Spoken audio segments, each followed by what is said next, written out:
Hello and welcome to the Fit and Free podcast. This is a podcast for women who want it all, to feel strong and confident in their bodies, as well as enjoying a sneaky mug on a Friday night. I'm an exercise physiologist and sports nutritionist, here to teach you how to achieve your body goals without food and your body controlling your life. So let's jump in.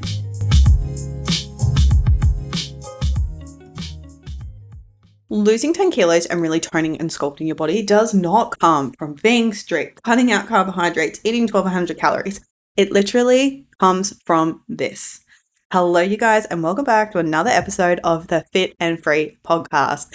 In today's episode, we're going to be breaking down how Beck was able to lose 10 kilos, keep it off, tone and sculpt her body, and be able to run her first half marathon, which is so freaking exciting. And honestly, if you're listening, I'm so proud of you, because this transformation has not come from being strict. It has not come from doing daily exercise and doing all of these crazy routine.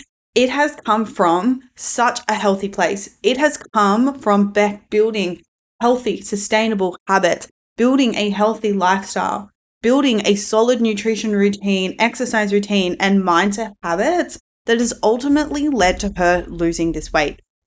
So just so you guys know, this episode is not going to be Beck ate in a calorie deficit for X amount of time. If you're a regular listener, you know now, if you want to lose fat, you have to be in a calorie deficit. If you want to maintain it, you have to eat at maintenance. And then if you really want to, lose fat and build muscle so you actually lose tone, you need to make sure that those calories are filled up with macros, right? You know that. So that's not what this episode is going to be about. And in fact, I've actually done a full fat loss series on 101 how to lose fat a few episodes ago. So if you want to dial into the more strategy component of that, then that's where I want you to go after you listen to this episode. But this episode is going to be more about specific things that were actually holding Beck back, that we had to change, that we had to implement in order for her to be successful with her fat loss for the long term, so that it was actually sustainable for her. So I'm really excited to speak about some of these things because you might be struggling with them as well. So hopefully it brings some awareness into where potentially you might be going wrong and what you may need to work on so that you can be successful as well. So before we get into it, one thing I do want to say, it is Wednesday when you're listening to this and it's the weekend after Easter. And one thing I do want to say with this is that please do not be hard on yourself if you've eaten a little bit more chocolate than you planned on doing. What you guys have to remember is nutrition is so much more than just body composition. It is, it is our health. It is connection with our loved ones. It is satisfaction, right? And, if we are depriving ourselves from, not allowing ourselves to have certain things and we're beating ourselves up, especially over an Easter weekend, we can't be present. We can't be there and we can't enjoy ourselves because we're just thinking about how we've undone our progress. So this is your permission slip to be compassionate and kind to yourself if you've eaten a little bit more, because you have to remember, eating a little bit more is not going to ruin any sort of progress. In fact, it's going to help you fuel your workouts, it's going to help you recover better. What is going to ruin your progress is the mindsets that you potentially are getting into when you are going over your calories. And that is actually something that I'm going to be speaking about today, which is, one of the biggest blocks from holding people back from actually losing weight is their all or nothing approach to nutrition and exercise and changing their body composition. So this is it's literally your daily reminder that a little bit more food here and there is not going to ruin anything. And it's what you do when you do fuck up is going to be the difference if you are successful or not. So I just wanted you to put that in there to make sure you enjoy yourself without the guilt, because chocolate, cross funds, all of the food absolutely easily fits into a well-balanced diet, especially when you know how to make it all work. Now, this kind of really transitions nicely into the whole conversation about what Beck had to overcome, what she had to learn, and what she needed to nail in order to actually be successful with following her calorie deficit. And one thing that so many people are going wrong with when they come into, I want to lose weight, they're thinking about it in a sense of I just want to lose weight. I just want to do this thing, drop the weight for, 8 to 12 weeks. Once I drop the weight, I'll be happy. I'll be fine. Everything will be sunshine and rainbows. So they're in their head, it's this black and white thing. It's I'm on this diet. I'm doing this for this amount of time and then it stops and then I'll be sweet. However, coming into weight loss already with that sort of mentality is ultimately setting you up for failure.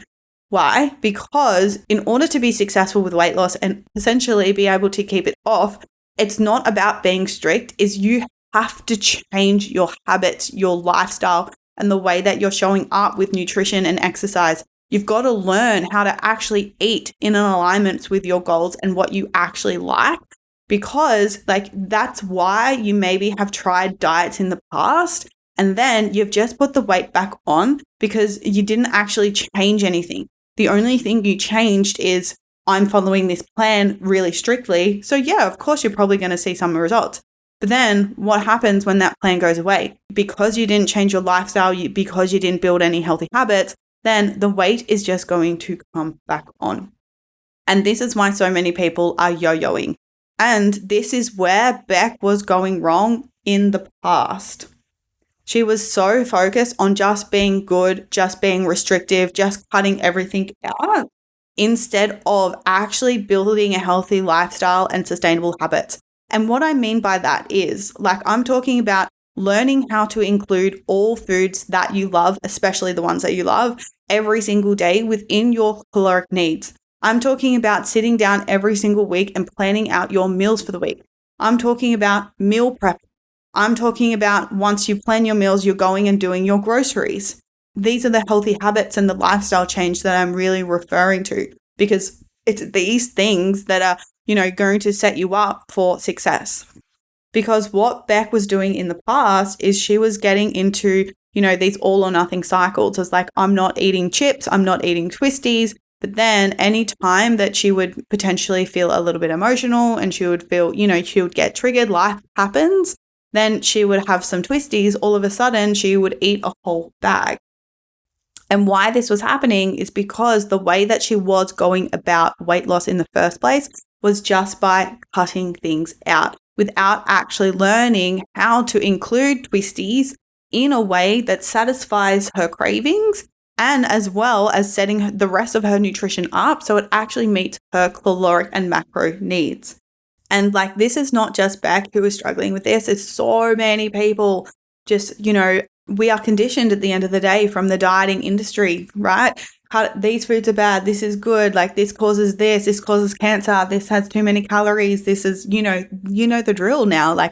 Social media is just wild in the things that it's telling us. So it's it's hard to know what to believe and trust. At the end of the day, restriction is never going to be the answer, because restriction is just literally setting you up as a ticking time bomb. Yeah, cool. You're going to be fine for a week, couple of weeks. You might even be fine for 8 weeks. But as soon as, there's going to be a moment where the chocolate sounds too good. There's going to be a moment where, the pizza shapes or the pizza, the pasta, whatever that insert your thing is, it's going to be too strong. Then we fall into well, I've already messed it up. I'm just going to mess up the rest of the day. Maybe that then lasts for a couple of weeks. And then you just get stuck in these really vicious cycles of, not moving forward with your goals. So essentially, this is where Beck was going wrong in the past until she joined the Fit and Free Academy. So now I'm going to walk you through some more changes that we specifically made that allow Beck to lose the 10 kilos and actually keep it off. So when Beck first came to me, and this was a while ago, I've been working with Beck for over 2 years, which is amazing, because, when you come into a coaching container with the mindset of, I am actually here for the long haul. I'm here to do what it actually takes. I'm not here to be an 8-week one and done. It's not a challenge vibe. It's, I know I need to change my lifestyle. I need to change my habits. And I know that's going to take time. It's such a different experience, because there's no longer this pressure of needing to have everything perfectly and in alignment. It's instead looking at it through the lens of, no, I'm actually I'm here because I know things take time. And when you think about anything in life, right, a university degree, that takes time. And, being successful in your career, that's not an overnight success. And the same thing goes to weight loss and changing your body composition. It takes time. And this is the thing with Beck, is because she was struggling with that restriction and was so conditioned to like, things happening in a really short amount of time. It was hard. We had to break this pattern. And initially when she first came to me, she was struggling with, she was eating low calories and she was exercising consistently, but she wasn't losing the weight that she wanted. She came to me and she was stuck in this plateau. She was like, whatever I'm doing, I feel like I'm doing everything right. I feel like I'm putting in so much effort, but I'm not seeing the results that I want. So once I had a look at her nutrition and what she had been doing for the last 6 months, it was very clear to me that Beck had been dieting for just too long. Because essentially is when you eat low calories for, more than 3 months, the body doesn't like it. So the body adapts to it and, metabolic adaptation occurs. It starts to affect you psychologically. I personally had even experienced it over the last 4 months. I was eating in a calorie deficit and I just was like, couldn't stick to it anymore. I was getting over it. My energy was drained. My training was starting to turn to shit. So I knew it was time to take a break. And that's what Beck didn't understand. She didn't know that that's what was happening because, everyone tells us just eat in the calorie deficit until you lose weight. However, achieving your body composition goals happens in stages. And it's really important that you take diet breaks and time out of a calorie deficit, not only from a metabolic point of view, but also from a psychological point of view. Because dieting is like, you got to be, rigid with your routine. And that's taxing. So when Beck first came to me, what we actually did was increase her calories. We actually spent time out of a calorie deficit. This way, we were able to build up her maintenance calories. We were able to start building some really solid, healthy habits in and around nutrition. And it really allowed us to work on her relationship with food, like this all or nothing pattern, and really giving her the space and the time to teach her how to actually structure her meals in a way that was actually nourishing and filling for her, but at the same time hitting that satisfaction factor so that she would stop these all or nothing things, so that she would stop losing control of the twisties, or that she would stop losing control when she would go out for food with her friends. So this is the first thing that we did. We actually spent 6 months at maintenance before we even did a fat loss phase. Because at the end of the day, it's not just about eating at maintenance and getting your body ready for dieting. Like I always say that your body has to be in a good state, ready for a diet for it to actually work. But it wasn't only that. It was the biggest thing here, the biggest real focus was really just about building those solid, healthy habits, planning her meals every single week, doing her grocery shop, prepping her meals, and then being consistent with that. Doing it again and again and again, not just a 4-week thing, not because she's just signed up for this coaching container. No, it was actually building discipline in healthy habits, which is actually the reason why she was successful with her goals. That is why nutrition for me now personally is just so easy, is because I have been doing this for 10 years. I have been meal prepping every Monday, no joke, for the last, off and on for the last 10 years. Which is crazy to me now. And that's what people are not looking at and focusing on, right? They're looking at just comparing themselves to people's bodies and being like, oh, why aren't I losing the weight? Why aren't I being successful? Well, let's look at your habits and how you're showing up with your daily life and with your nutrition. So that's the first thing that we did. We moved to maintenance. We spent some time there before we even started a calorie deficit. So when Beck actually entered a calorie deficit, it actually worked. We didn't have to drop her calories so freaking low. We didn't have to put her movement up so high because her metabolism was so solid before we even entered a deficit. Then when we entered a deficit, it actually worked. So, the fat loss phase wasn't that difficult because she was in a primed spot to do it.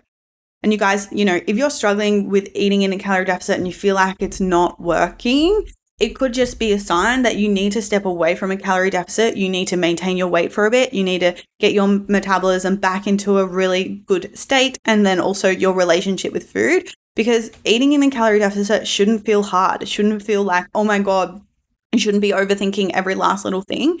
And it should be working, your weight should be dropping. And it doesn't have to be this big thing, doesn't have to be really hard. However, the difference between it feeling really hard and it not is literally going to be the state of your health, your metabolism, your hormones before you enter it.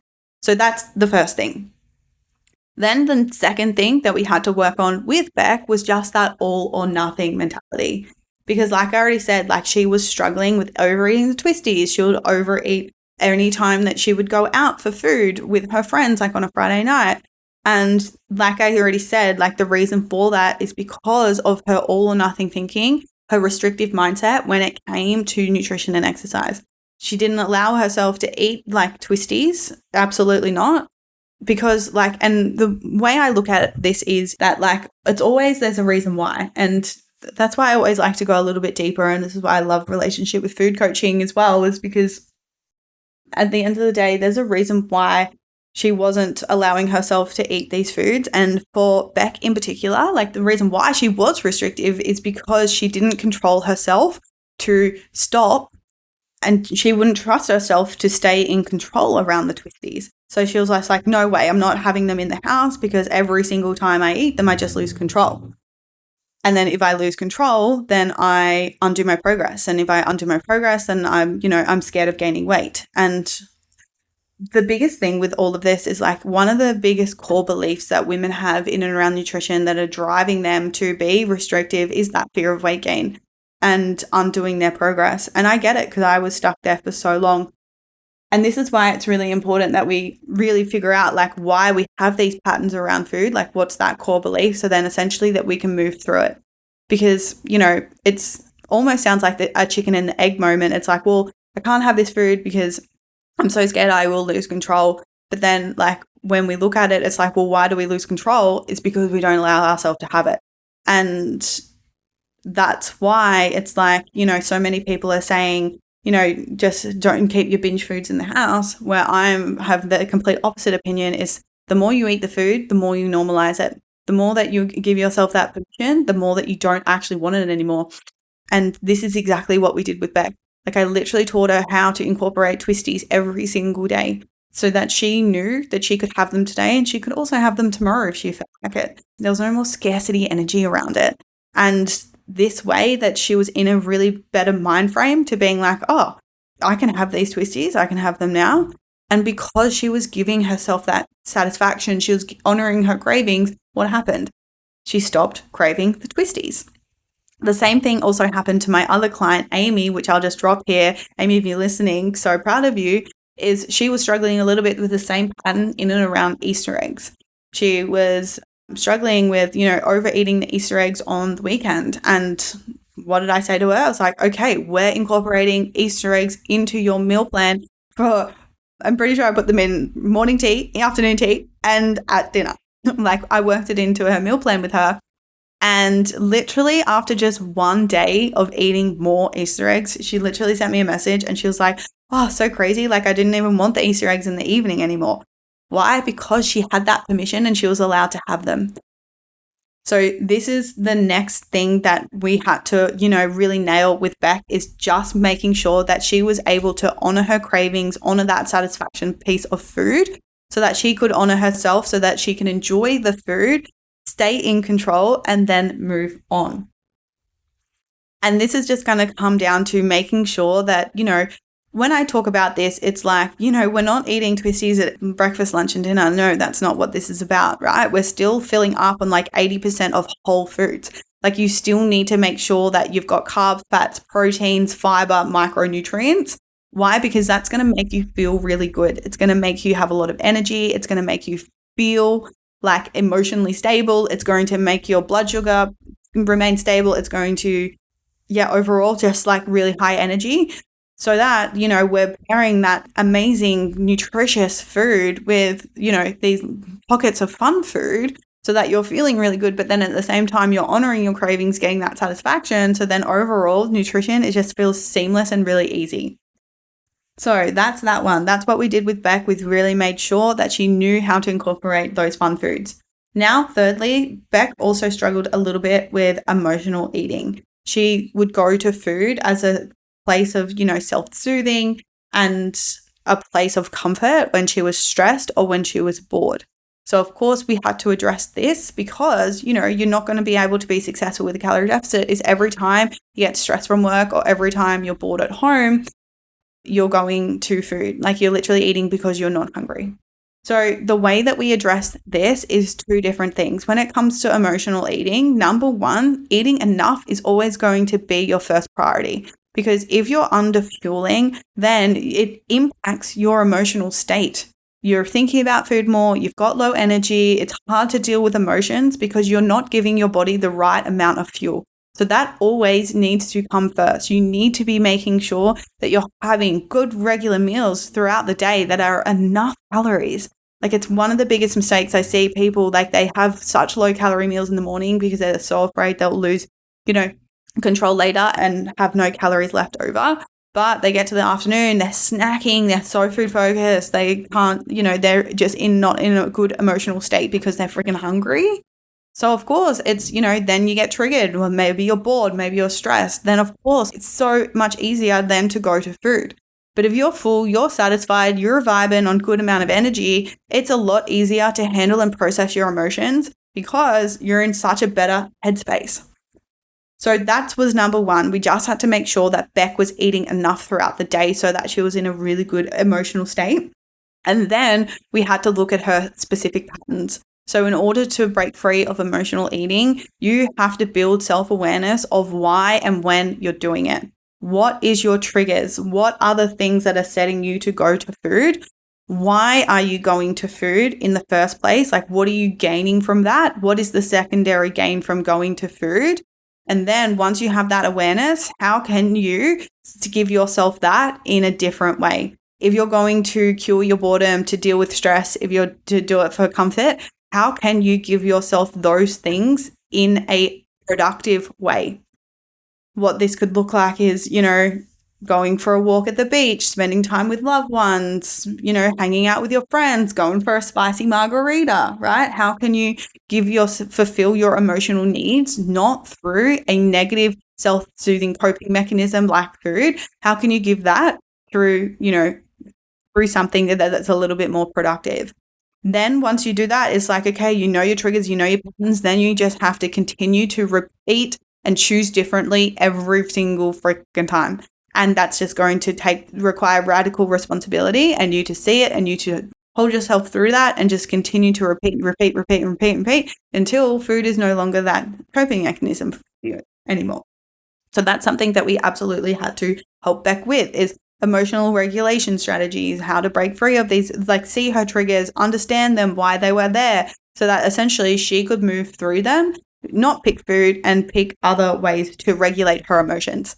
A big thing for Beck was she did a lot of journaling at the beginning to really help process all of those things, also learn how to set healthy boundaries, things like that, which essentially she was able to move through these emotional eating patterns, so she was successful. Then the next thing for Beck we had to work on was her perfectionist mindset. And it's like the biggest cock block for so many of my hardworking ladies. It's the whole, well, if things didn't go perfectly, I fucked it up, so therefore everything is ruined pattern.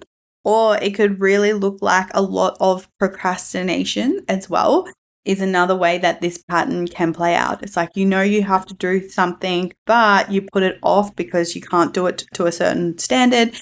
And essentially, the core belief behind this is failure. Why does the perfection pattern exist? It's because it's protecting us from feeling like we are failing.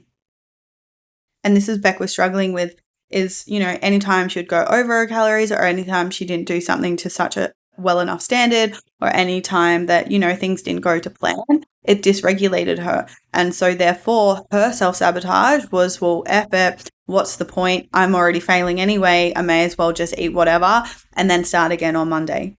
So how did we break this? Was we had to really pull awareness into the fact that that's what she was doing. And again, just like breaking down any pattern, that's what you have to do, is you have to bring awareness to it. You have to understand why you're doing it. What are you gaining from it? Because everything you do, you're always gaining something, and that's why we do it. And, the ego doesn't like to change. The ego is so strong. So bringing awareness to this, and then again, learning how to choose differently in the specific moment.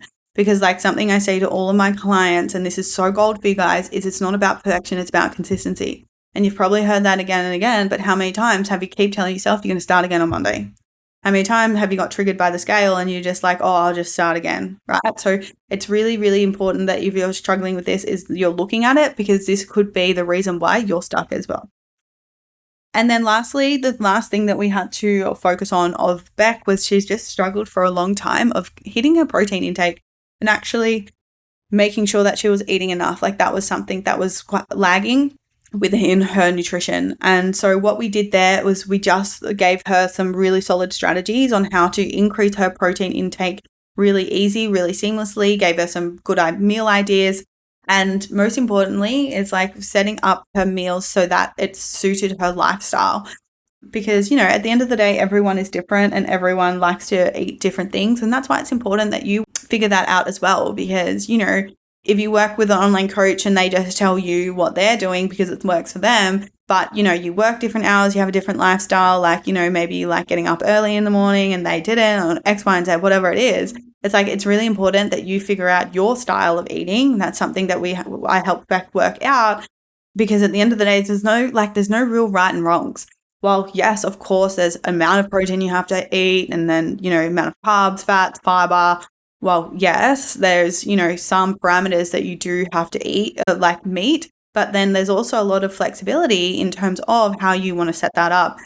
And this is where, again, you can't be like following the shoulds. What I should do, it's also having that freedom and the flow to be like, okay, cool. I know I have to tick these specific boxes. This is how I'm going to do it. So Beck in particular, like she's a teacher. So her schedule was like, she liked to have a little bit of smaller meals, like still, a high protein breakfast and eating something for lunch, but then she liked to have a bigger dinner. She liked to sit down with her husband and enjoy a bigger meal there. So that was just her flow of eating. So as you get more advanced with your nutrition, it's something that it's really good to look at, is just really finding that flow with what really works well for you and to be able to set that up right. So back to the protein, is like we just gave her some, really solid meal ideas, how to bump that up. So making sure that she had more protein at each meal, like more grams of meat, for example, and then finding some convenient ways to up the protein through her snacks. So eating some nice yogurt and some other snack ideas that we gave her, so that she was able to really seamlessly increase her protein without it feeling like a drag. So then most importantly, she could remain consistent. So they were the major things that we changed, because essentially it's like, okay, cool. We know we have to have a calorie deficit. We know we have to do maintenance, all the things, but the biggest thing is how we're going to stick to it, and how are we going to do it in a way that I can literally do this for the rest of my life. So now our plan, we're thinking long term. So now what Beck is doing is, a couple of weeks ago, she transitioned to maintenance because she was running this half marathon last week, which is like so amazing. I'm so proud of her.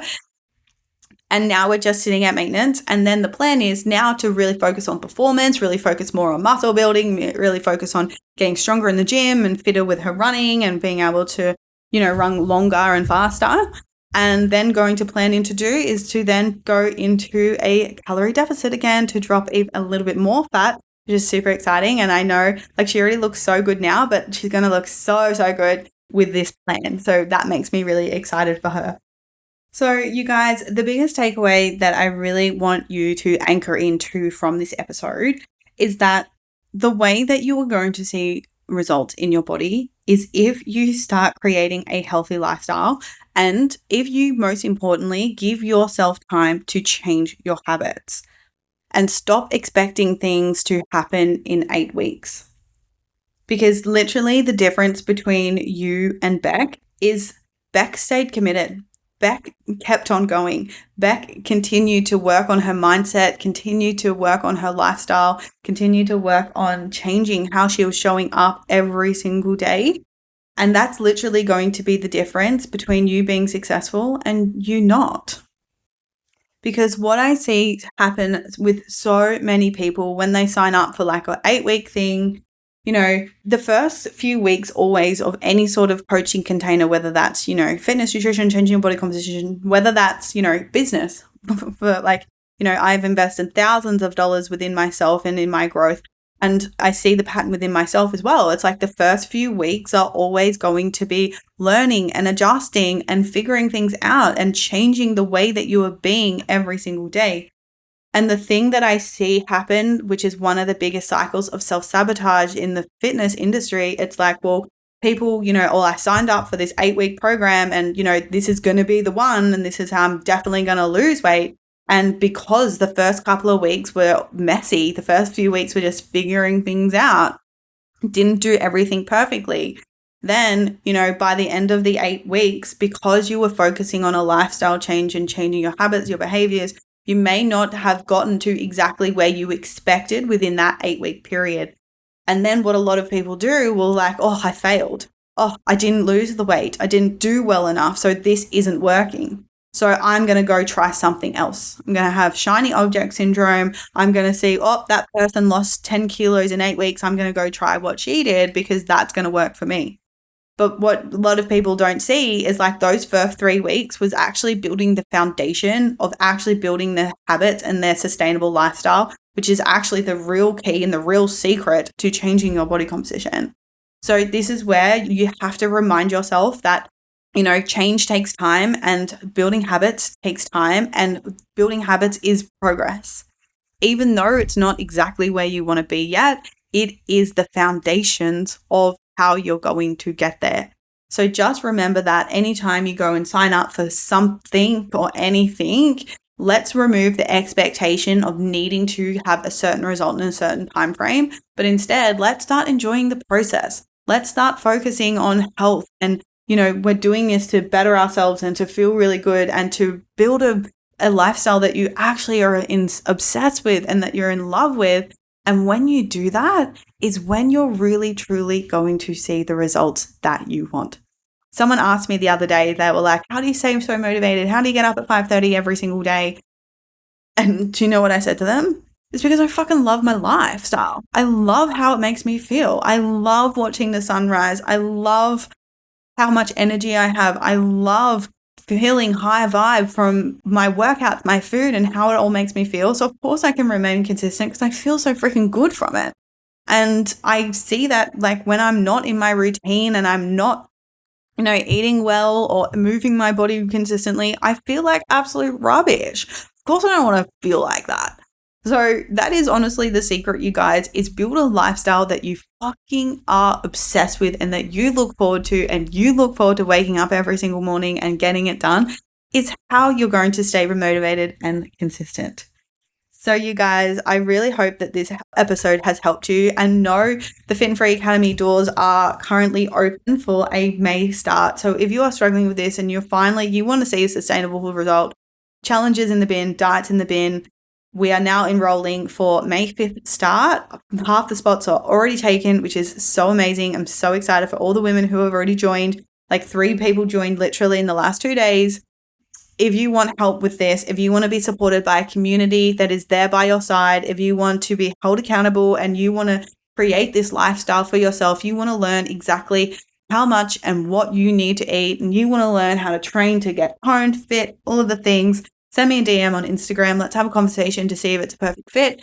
I, really value the clients that are coming into the Fit and Free Academy. So we just make sure it's a perfect fit for you. And if it is, then I would love to help you achieve your body goals in a sustainable way this year. So thank you for being here. I appreciate you always. And I'll see you guys in the next episode. Bye.